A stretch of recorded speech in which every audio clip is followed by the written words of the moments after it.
What should I get started with building? Where here is some of the dumb stuff I have built. Off Checker. It was an amazing website before Amazon bought them, and they would sell this bag of crap, and a bag of crap had amazing stuff. Or crap. And you had to be within seconds to order it. I would write a thing to check the website, let me know when it was ready to go up. I wrote the first one in Perl. The next one I wrote in Ruby. Then I wrote one in JavaScript. That became my hello world. I want to learn a new language. I write a Rudolph checker. Got me an iPhone. Original iPhone. Now, they didn't really have apps back then, but they had the websites you could build that were built for this. They acted as an app, and you can install it on the home screen.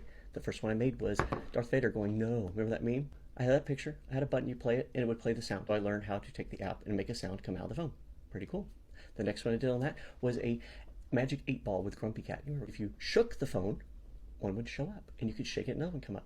It was cool. It was something to learn, simple, and it increased my knowledge about the iPhone. I got myself an Amazon Echo. Well, I gotta put something on that.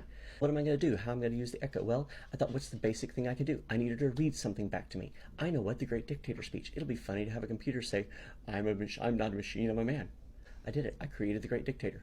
Then I went to the next step. I created Am I Loved? Because that one, you had to give it a name. So tell it a name. And it did the old loves me, loves me not, loves me, loves me not, and it would read back the name. I learned how to interpret names and read it back.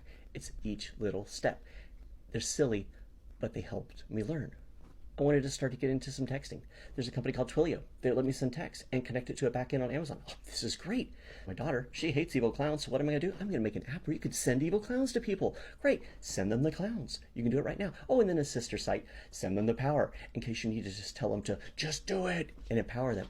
Those are great. The next phrase became this one. This is a little more complicated. The Bojack application. So when you text this number, Princess Caroline texts you back with your name with a movie star speech, making you feel better. This was actually pretty cool because I had to get a phone number, I had to put it in Amazon, I had to save it, I had to return everything, fetch it all the way back. I learned so much doing that. The point is, they don't have to have a point. They don't have to have a point. It's silly, it's easy, but you learn. That's what you got to do. Just do the most basic thing you can, and then the next rev, you do the next one. And that's what I've done and been successful, and I know you can too.